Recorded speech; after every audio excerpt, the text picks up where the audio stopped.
Well, Brock, thanks for joining us Certainly. On Risk Profile for Tech Rodeo. Thank you for having me.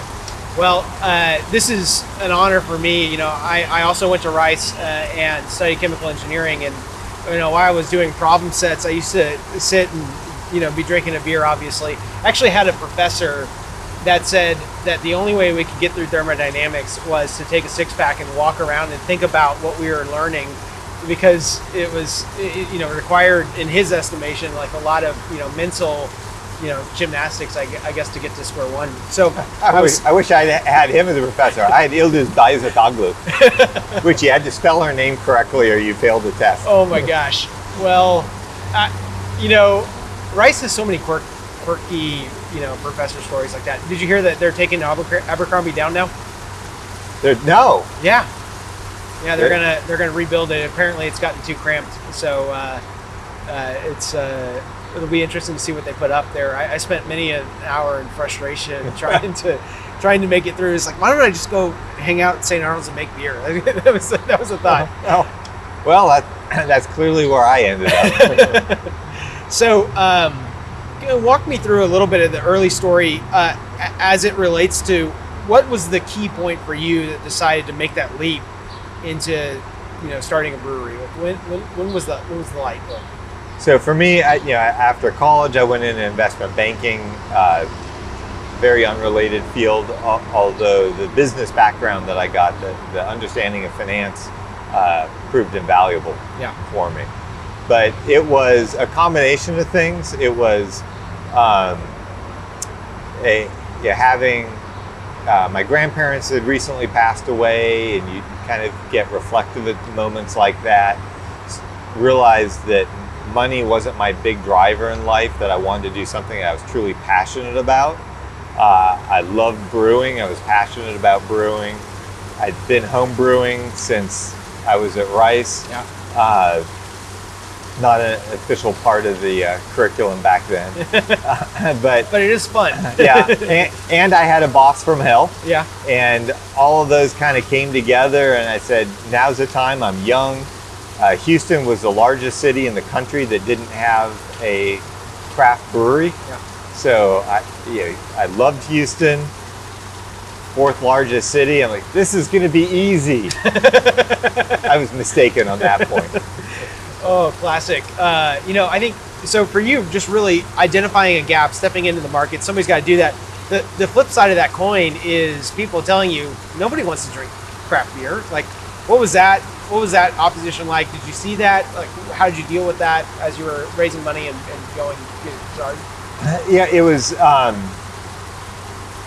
craft brewing was starting to take off around the country, and it made sense. People like to drink a lot of beer in Houston, but it turns out there truly was no market for craft beer here when we started. That was something that we had to create. Sure. When I went around to raise money for it, I did the typical, wrote the business plan after visiting a lot of breweries around the country.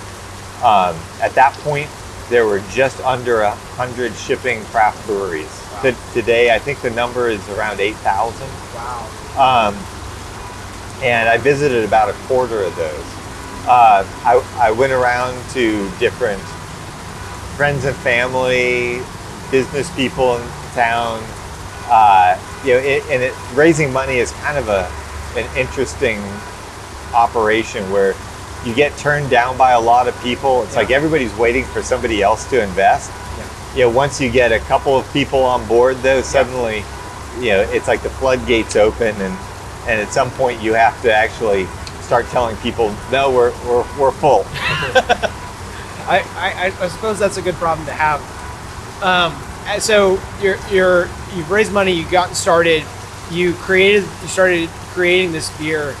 At what point in your own estimation did you really hit an inflection point where the types of problems that you were facing were not so much of the early startup, this doesn't exist, now we're creating it, and more like, okay, now we have something, how do we survive?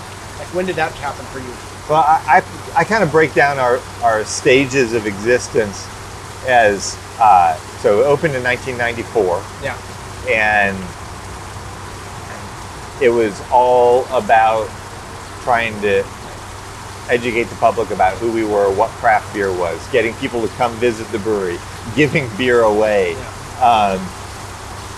We were innovative at the time in doing our doing tours every week, and creating an email newsletter.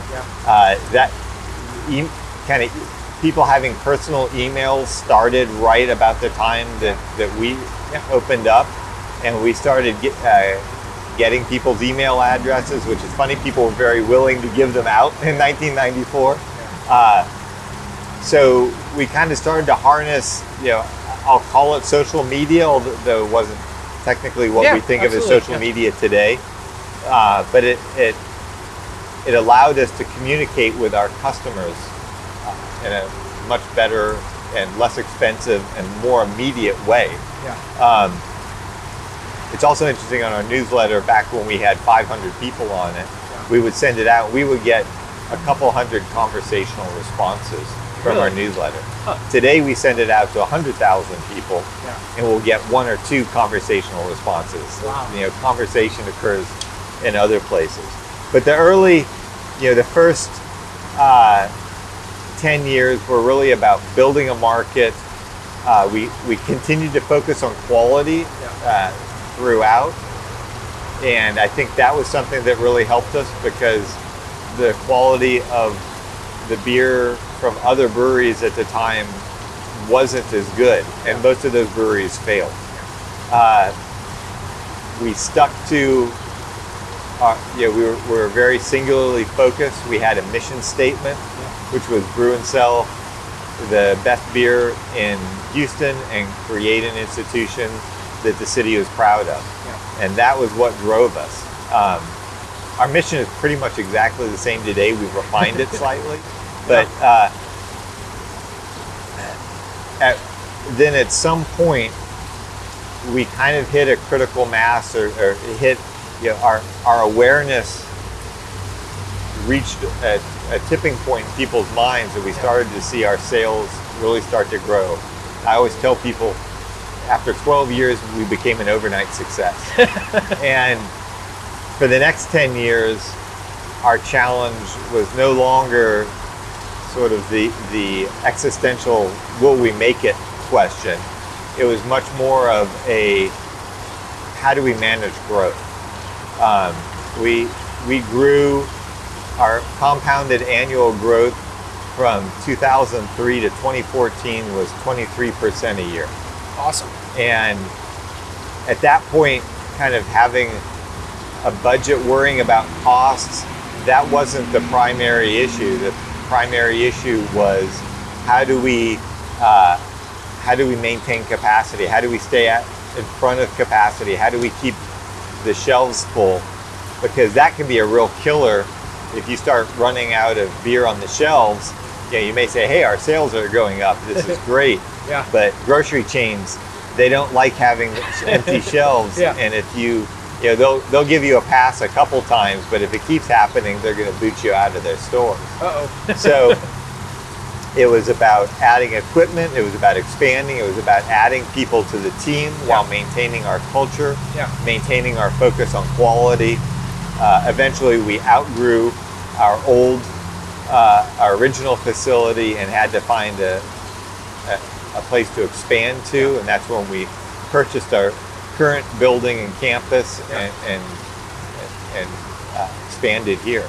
So were you raising money constantly as that was scaling, or you were just kind of reinvesting back in the business? So we were pretty much self-funded throughout. We had one point when we were ready to build this new brewery that I went to outside investors because I figured our project was going to go over budget. And I actually ran the numbers, and we were going to be tight. And the one thing, one of the things I always preach to people when they ask me about, finance and budgeting and why do companies go out of business? Companies go out of business for one reason: they run out of money. Why they run out of money, those reasons vary. But if you plan, if you if you're always forward looking, you can kind of figure out where the tight spots are, and then you can plan for that and avoid them. And that's kind of what we did. In the end, we probably could have made it without outside investment, but Sure. it would have been uncomfortable. And I had enough sleepless nights when we were building this brewery. I didn't need any more. Yeah.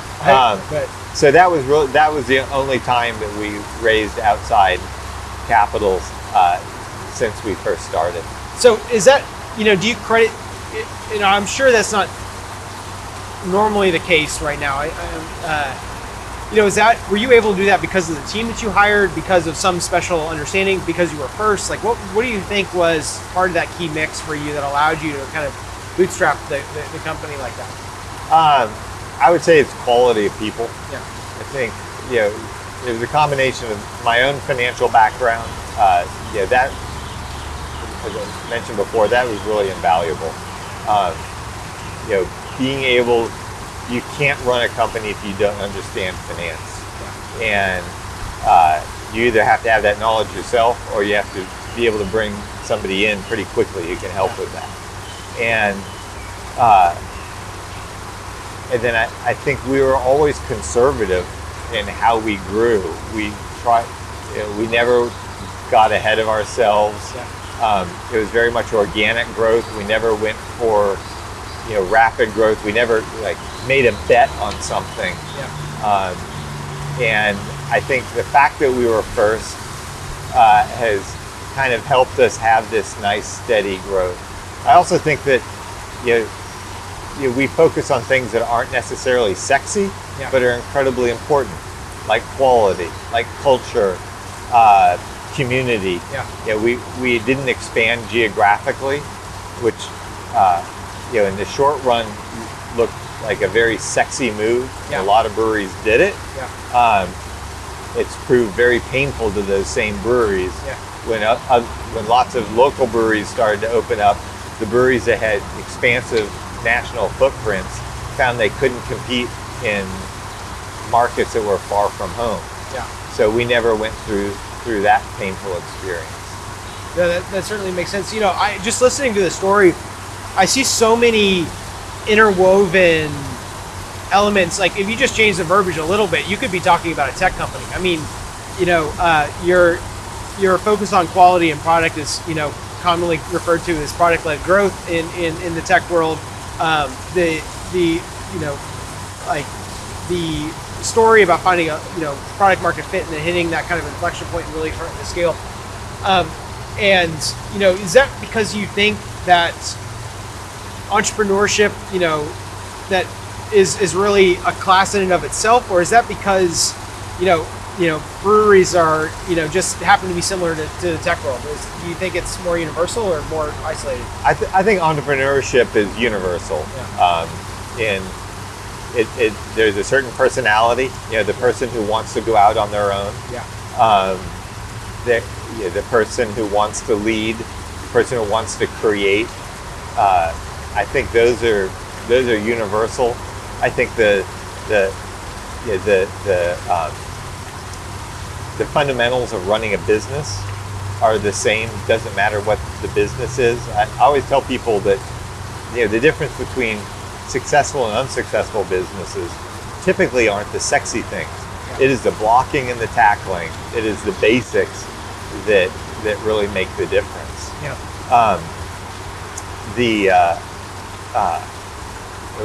What was the other point that I was going to make on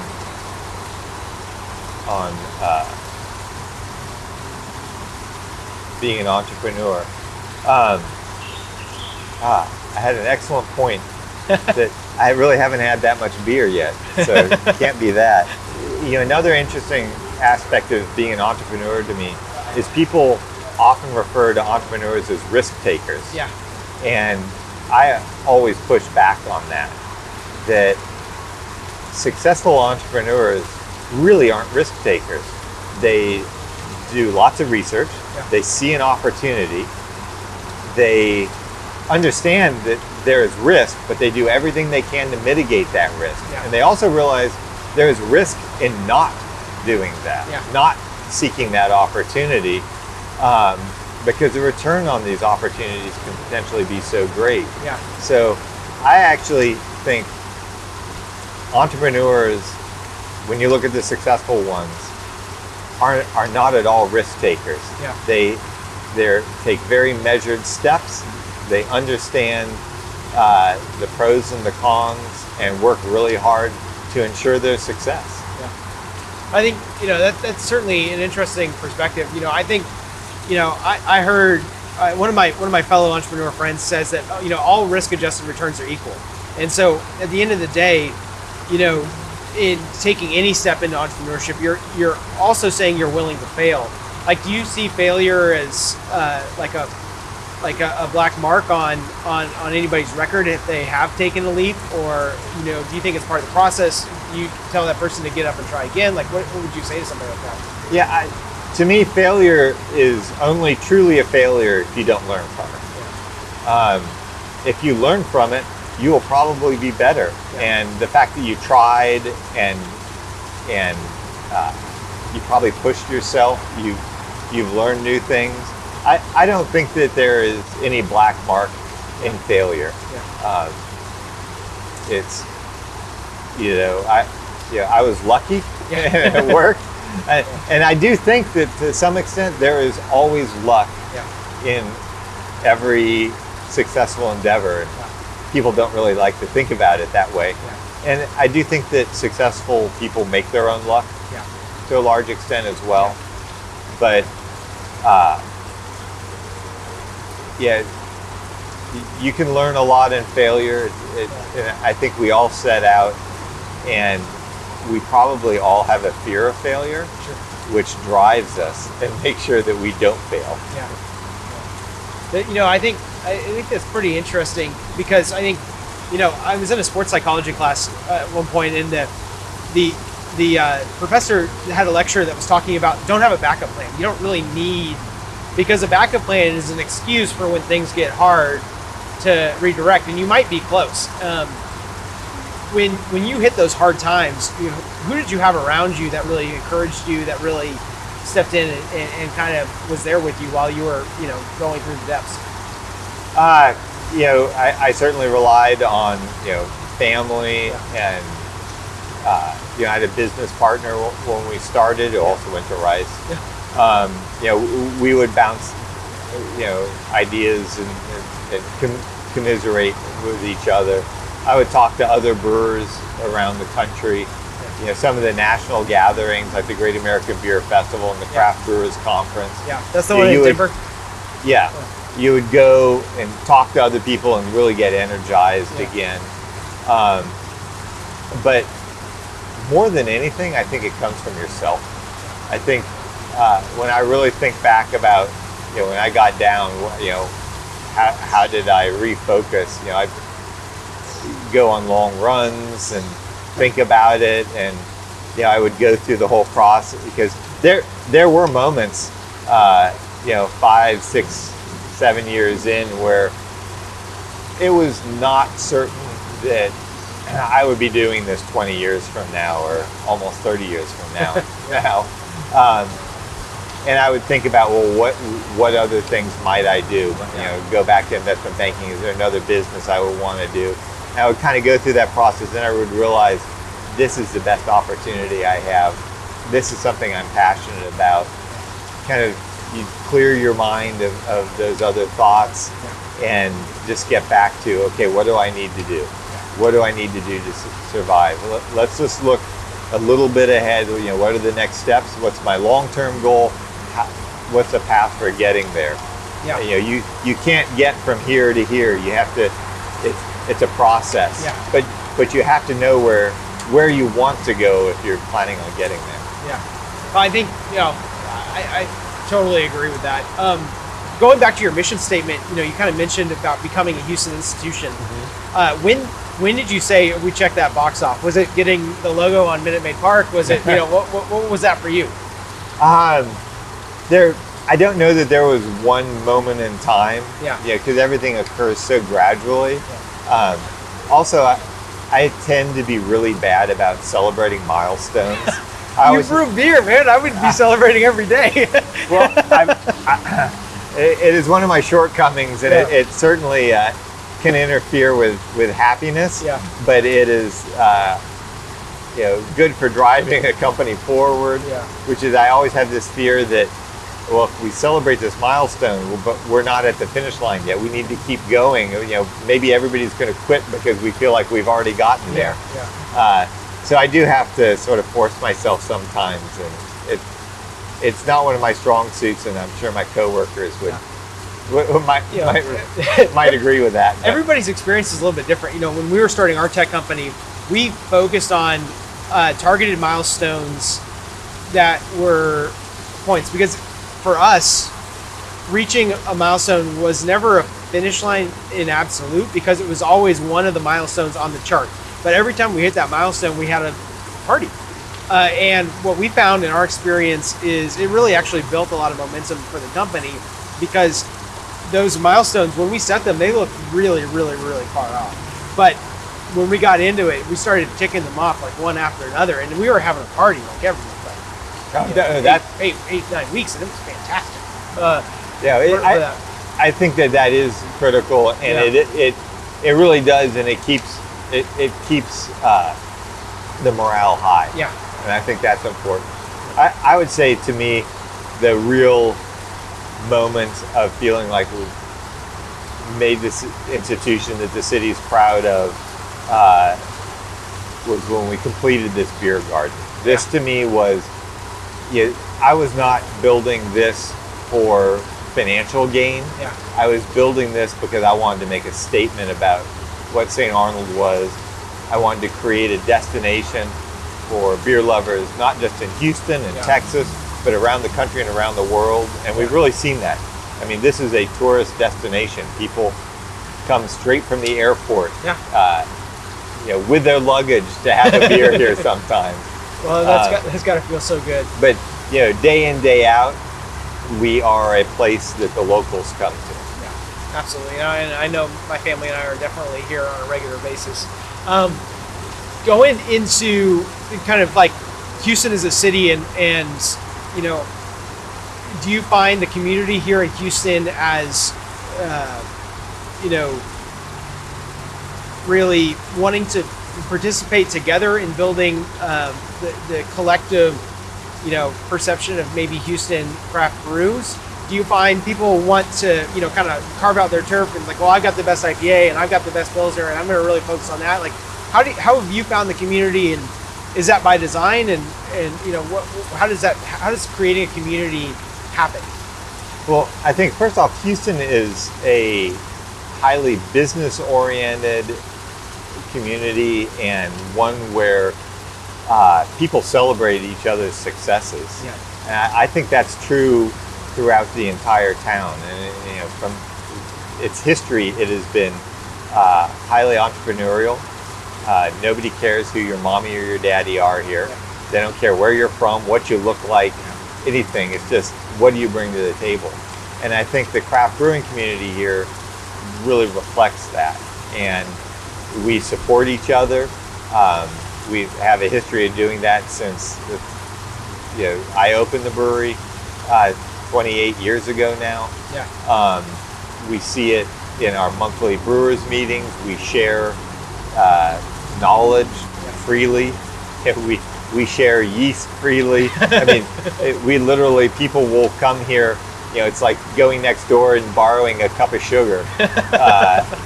Except with brewers, it's somebody's needs some Kolsch yeast for beer they're making, and they didn't get theirs on time. Yeah. So we loan it to them. Yeah. And then I think that the more people that you have together in that community, the more vibrant it becomes, the better the ideas that come out of it because of that sharing of knowledge. Yeah. And I think everybody's aware of that, and I think that's why people are very generous with the knowledge that they have. Wow. I mean, I had no baseline expectation that you would even help out to the cup of sugar level with one another, because that kind of seems like, man, you should have planned like that, but I'm glad to hear that that's the case. If somebody does it continually, we cut them off. But, fair enough. But we all run out of something or need something that for some reason, and there is power in community. Yeah. So you starting back before you started St Arnolds, you went on a tour. You learned while you could from the brewers. After obviously now and even before, and since you've started, you've been a continual member in building a community here in Houston up. Do you think that leads to more net breweries, or do you think that leads to higher quality beer? Do you think that leads to a better city? Like, what's the deeper why behind why you're spending time doing that? I actually think it contributes to all of those. Yeah. I think the more breweries, the more knowledge, the better the beer, the more breweries that open. It makes a better city. People love having a brewery near them. Yeah. People will have their own local brewery. They won't necessarily only drink that beer. Yeah. Craft beer drinkers are promiscuous. Yeah, true. There is power in numbers, and a community is always stronger than that person that just wants to go it alone. Yeah. And we view it that way. I mean, we see it from how we hire people. Yeah. It used to be that when there was no craft brewing industry, we would hire engineers typically who are home brewers, but they had no professional experience. We had to do a lot of training and investment, which we love doing. We got great people that way. Yeah. Now more and more, we hire people that have craft brewing experience already. So the learning curve is a lot flatter, although we still have the way we have things that we really try to instill in people and the quality and how we do things. But it has changed the marketplace for jobs. Yeah. And there is a craft brewing industry in Houston now. Yeah. That was not something that we could have said 20 years ago. Wow, I mean, inspiring from my perspective as a tech entrepreneur. We started and sold a company here. At the time, we were one of maybe a couple hundred startups in the city, and now, according the last touch point, I think Accenture did a study, or one of the consulting firms, and it was closer to 2,000 companies growing. That's amazing. Do you see that kind of as an outsider? Do you see that kind of tech economy starting to build here in Houston? Do you have maybe particular insights for what it takes to make a community like that successful? Well, I've certainly seen the city making a huge investment in the infrastructure. Yeah. The incubators. There is a lot of money in Houston that is looking to invest in tech. Yeah. So I think that opening here right now, you will find that there's a lot of funds chasing after these opportunities. Houstonians are very proud of the city. They want to see this economy continue to develop. I think that this is a burgeoning market that we have here.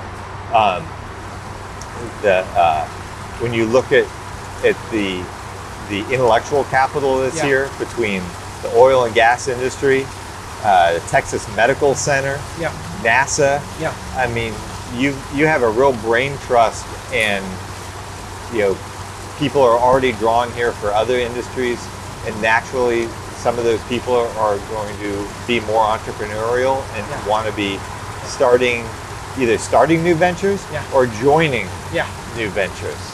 So I see the future for tech entrepreneurship here as very bright, and I see the community. It has advanced so far from where it was even 5 years ago. Well, would love to post-COVID, have a tech focus happy hour here at some point in the future. Absolutely. But, that would be a lot of fun. I think post-COVID, I think a lot of people are really excited about getting out. And, everybody's vaccinated now, so it seems to be getting pretty close to that time. Do you find people kind of calling you for advice, brewery or otherwise, and if you do, or if you like more of it, like how can people reach out to you? What would you say to somebody that's trying to get going with, as far as what they should look at first? People have always been reaching out, and I love sharing whatever information and wisdom I have. Much as when I was getting started, I reached out to people in the industry and they were very generous with their information. I mean, people can just email me, and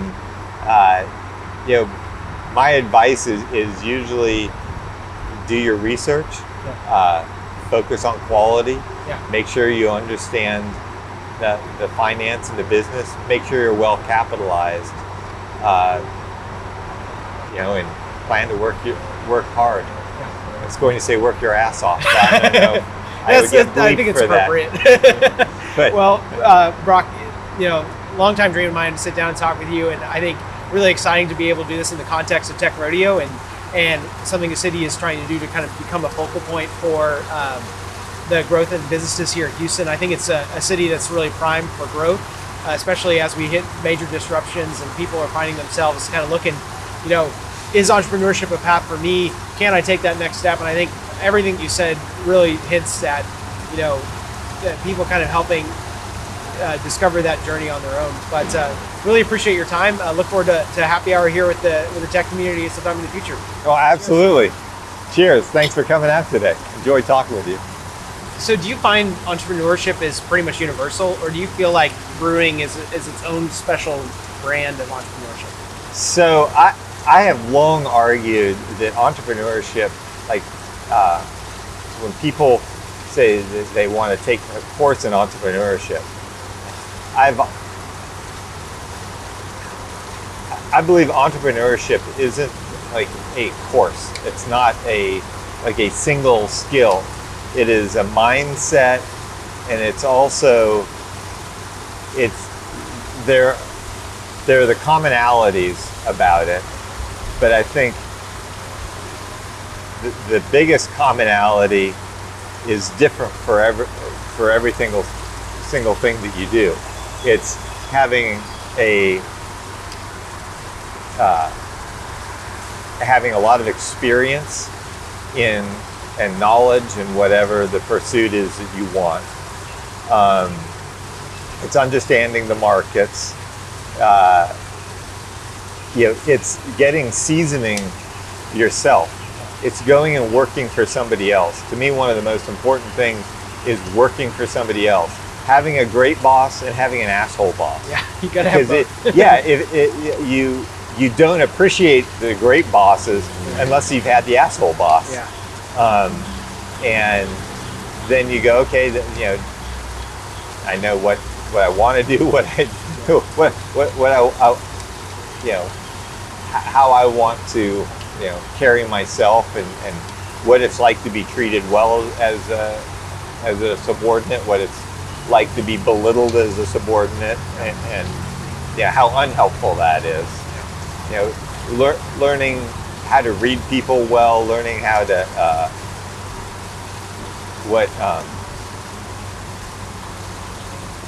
learning how disruptive a dysfunctional person in an organization is. And my experience is it takes one. Doesn't matter how big the organization is. You have one dysfunctional person, it destroys the entire culture. So I think I guess those are sort of the common things. But I do think that what's really important is understanding you got to be good at whatever it is that you want to do, and then just be prepared to work your ass off. So. That rings so true for me. I mean, obviously. What was your business? So software. So I was in oil and gas for 10 years. Left that to start a software company around a problem that I was experiencing. And not only I was experiencing it, but everybody that was doing the job I was doing in oil and gas, buying and selling assets, had the same problem. And we were all, evaluating billion-dollar assets by taking a database, running some analysis, exporting that to Excel, and then changing the numbers and then putting it back in the database because the commercial software at the time couldn't adapt quickly enough to what actually needed to happen. I said, I don't like my boss, and my coworker didn't like it, our boss either. And so we said, hey, worst that can happen is we get another job. after 6 months. So we gave ourselves 18 months to give it a shot and quit and started writing code and went from there. That's a great way to do it too, and especially, one thing I'll say is it's great to do when you're young, because if you fail, it's kind of so what. Yeah. I mean, I've always said I would much rather try something and regret that I tried something and it didn't work than regret not trying something and being stuck way down the road. So I do admire people who decide to become entrepreneurs at basically my age or older. Sometimes they're able to do that because they've essentially created their nest egg already. Sure. Yeah. But I just think of like the energy that it took to get started. I mean, what I did when I was 29 would kill me if I tried to do it today. Yeah. So, by the way, wind, this could turn on and off. Yeah. Because there's a wind sensor, and if the wind picks up, it shuts off. Oh. So that people like sitting by it don't get. Who designed that one? Well, there's a little whirly bird out there that detects wind speed. Although it doesn't feel that windy right now, but it doesn't take much sometimes. Was that your idea, or is that somebody else when they designed the fountain? So I think I brought that up with the fountain. Yeah. So the fountain design is actually mine. I wanted to do it as it is an upside down top to a brew kettle. Oh yeah. But I wanted it to run so that the surface tension would hold to it. Yeah. And so I got with it was actually built by a brew house and distilling equipment manufacturer, but they kind of got into it. So we figured out that we needed to curve the lip to it. Yeah. So you'll see little kids in the middle of summer. They love to come up and play with it. My kids have done it. Yeah. The only thing that was not my best idea was all these rocks. Yeah. Little kids also like to pick them up and throw them at the fountain. That I'm less excited about. The amazing part is the number of parents that just sit there and watch it happening, and you're like, no, I get it. Yes, we did put rocks there. That doesn't mean it's okay. Oh man. Yeah, and so kids haven't been running sort of willy-nilly. Yeah. But you will notice when kids are back here that the rock pile around the base kind of climbs as they're doing that, which I'm just glad I don't see it, because I love kids. I wanted to make a kid-friendly place. That actually makes me want to kill the parents. I always say, kids are great. Yeah. It's the parents. Yeah. Kids are going to be kids. Yeah, that's true. We really enjoy taking the kids here when we can, and I think. How old is? My youngest is 9. Okay. So we'll come here, kind of early afternoonish. If there's a seat, there isn't always a seat, but we enjoy sitting here. Yeah, we've actually added more tables. We've kind of decreased the social spacing out here. I still feel like this is an incredibly safe spot, and we've got a lot. There's a natural breeze on the property, so. But when we open the maze back up, that's kind of the next question. Yeah. So in the cornhole.